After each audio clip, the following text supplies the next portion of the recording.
Kita lanjutkan dialog. Di studio saya masih bersama anggota Komisi 11, Melkias Markus Mekeng, dan melalui sambungan Zoom saya masih bersama Eko Listianto, Wakil Direktur Indef.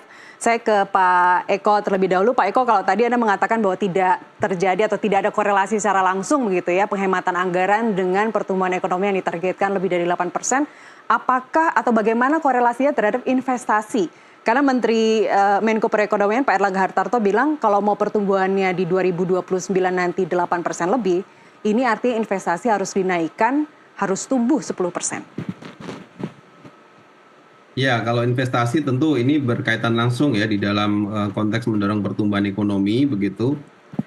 Sebetulnya bentuk-bentuk efisiensi kayak gini tuh menurut saya juga bagi investor saya rasa akan seneng ya, karena mereka melihat birokrasinya jadi bisa lebih efisien begitu. Itu mungkin justru akan bisa memberikan citra baru ya bagi kalangan investor begitu, karena ternyata pemerintah serius begitu mengelola anggaran APBN yang sudah didapat untuk belanja-belanja yang sifatnya memang punya impact begitu ya, punya impact ke masyarakat. Terus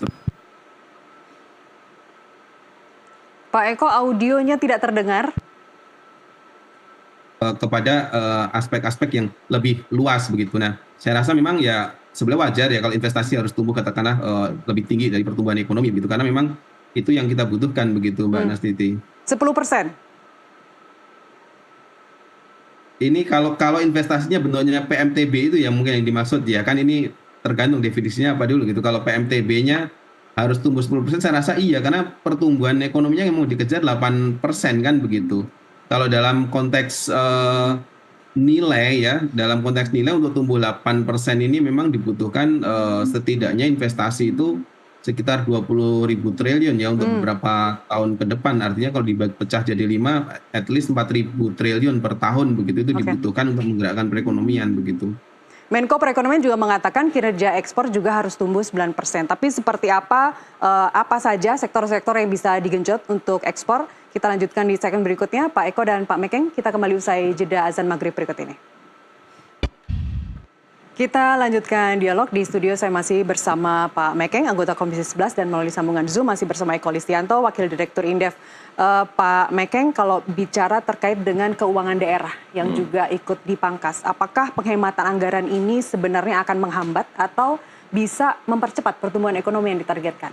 Ya, kalau misalnya daerah ini, hampir semua lah ya, daerah itu kan hidupnya dari DAU dan DAK. Ya. Dan DAU, DAK itu kan sumbernya dari pusat. Jadi kalau dikurangin, yang pasti pertumbuhan ekonomi daerah pasti akan keganggu. Karena tidak ada lagi sumber dari yang lain. Kalau kita mengharapkan dari PAD, tidak semua daerah bisa meningkatkan PAD begitu cepat. Ya kan? Kayak contohnya di daerah saya lah, di NTT. Itu boleh dibilang 90% daripada kehidupannya adalah DAU dan DAK.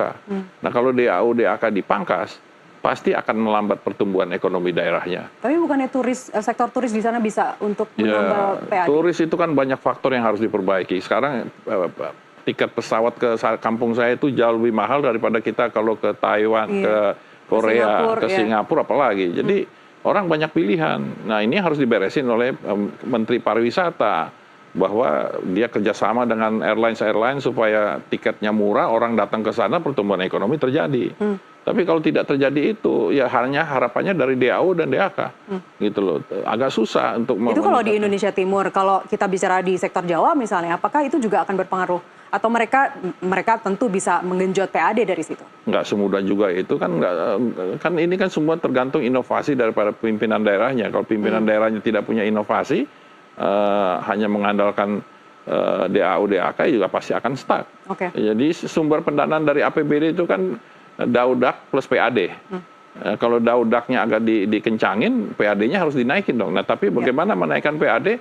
Banyak faktor yang harus diperbaiki, tidak bisa serta-merta langsung diperbaiki, PAD-nya naik. Jadi tergantung daerahnya, tergantung wilayahnya. Tergantung daerahnya, tergantung pemimpinnya. Tergantung pemimpinnya, oke. Pak Eko, gimana caranya agar pembangunan daerah tidak terhambat seiring kebijakan penghematan anggaran? Audionya masih belum terdengar, Pak Eko? Halo? Ya, silakan. Ya, jadi begini Mbak Nastiti ya, tadi seperti saya sampaikan di awal tadi begitu, bahwa ini agak beda nih kalau suruh daerah juga melakukan pengetatan anggaran, itu sebagian besar daerah itu kapasitas fiskalnya itu rendah begitu ya.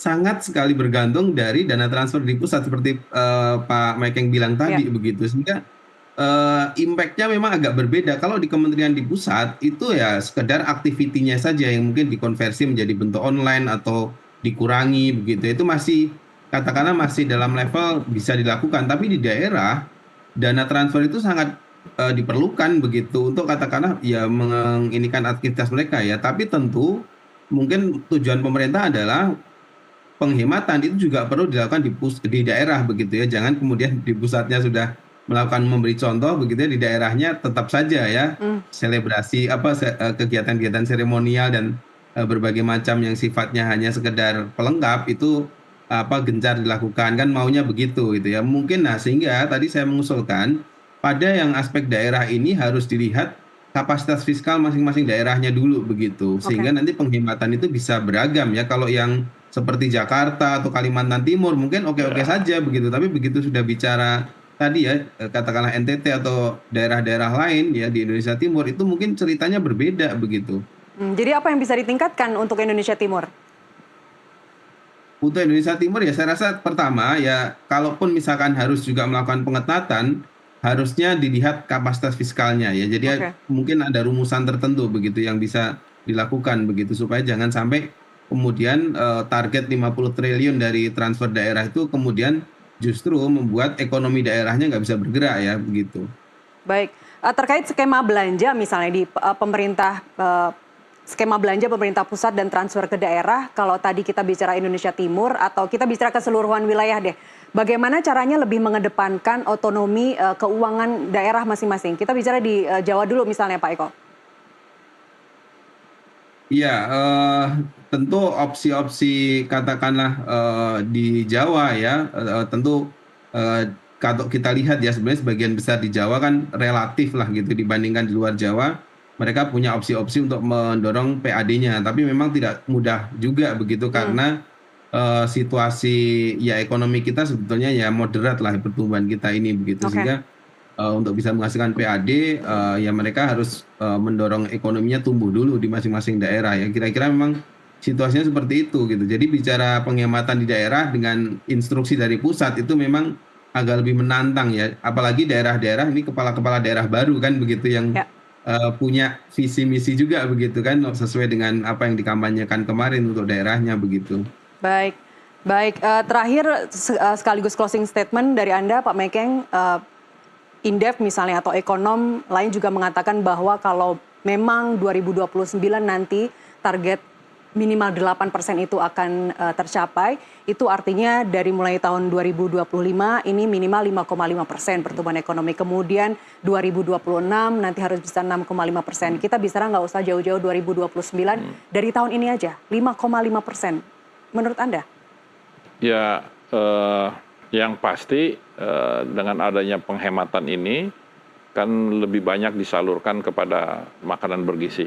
Ya. Dan seperti yang disampaikan oleh Pak Prabowo berulang kali bahwa makanan bergizi itu pun harus menggunakan kearifan lokal. Nah, sehingga kalau itu terjadi, jadi telurnya beli dari kampung, sayurnya segala macam di kampung itu terjadi kegiatan ekonomi yang akhirnya mendongkrak pertumbuhan ekonomi di daerah. Ya. Terus juga program-program hilirisasinya terus dipercepat. Ya. Terus juga jangan jor-joran kasih tax holiday kepada investor ke sini yang terlalu berlebihan, itu juga akan merugikan kita. Jadi menurut hemat saya itu bisa dilakukan dengan catatan kegiatan ekonomi itu benar-benar government spending itu benar-benar langsung masuk kepada kegiatan ekonomi di daerah. Dan lebih banyak kepada yang jangan sifatnya yang konsumtif, tapi lebih harus sifatnya produktif. Oke. Itu. Pengawasan juga harus ditingkatkan dari DPR nantinya.